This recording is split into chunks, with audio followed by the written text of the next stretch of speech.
আপনার ভেতর দুঃখ কিংবা পাথর চাপা কষ্ট কেউ দেখবে না। হয়তো আপনার ভালোবাসার মানুষটাও বুঝবে না আপনার মন খারাপের কারণ। যদি আপনার মুখে হাসি থাকে, অনেকেই বুঝবে না আপনি দুঃখ লুকিয়ে হাসতে পারেন। তারা সবাই আপনার উপরটা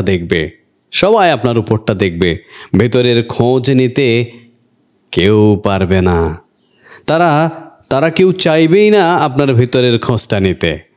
ভেতরের খোঁজ নিতে হলে মন বোঝার মতো একটা মানুষ প্রয়োজন, যে আপনার মুখ দেখেই বুঝতে পারবে আপনার মন খারাপ। আপনার কিছুটা পরিবর্তন তাকে বুঝিয়ে দেবে আপনার ভেতরটা ভালো নেই। কিন্তু আপনি তাকে বুঝতে দিতে চাইছেন না। তবুও সে বুঝে নেবে আপনার ভেতরে কিছু একটা হচ্ছে। আপনি ভেতর থেকে মোটেও ভালো নেই। আর হ্যাঁ, এমন একজন মানুষ সবার প্রয়োজন। সবাই এমন একজন মানুষের আশা করে, কিন্তু দিন শেষে কেউ পায় না। কেউ বা পায় অসময়ে, কেউ আবার এই মানুষটার কাছে থাকতে বুঝতেই পারে না।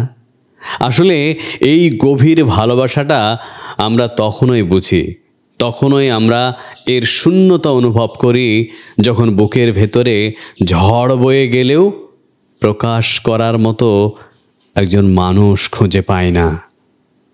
যার কাছে আপনি নির্দ্বিধায় ভেতরের সব কষ্টগুলো বলা যায়, যার কাছে আপনি ভেতরের সব কষ্টগুলো বলতে পারবেন।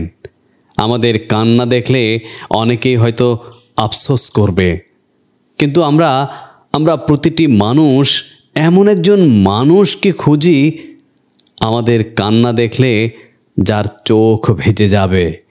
আমাদের মন খারাপ থাকলে যার মুখটা অনেক ভার হয়ে যাবে, যে শত উপায়ে আমাদের মন ভালো করার চেষ্টা করবে। এই ছোট্ট জীবনে, এই পৃথিবীতে ভালোবাসি বলার মানুষ অনেক আসবে, আবার চলেও যাবে। কিন্তু মন থেকে ভালোবাসার মতো মানুষ, নিজের মতো করে বোঝার মতো মানুষ, চোখের ভাষা বোঝার মতো মানুষ খুব কমই পাওয়া যায়।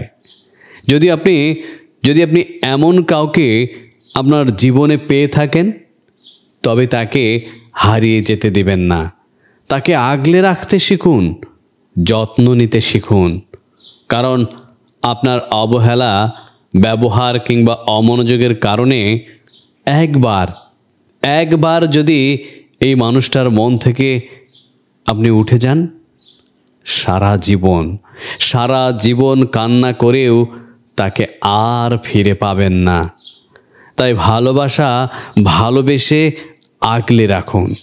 কারণ পৃথিবীতে এমন মানুষ দ্বিতীয়টি আর পাবেন না, যে আপনাকে আপনার মতো বুঝবে, যে আপনার মন বুঝবে।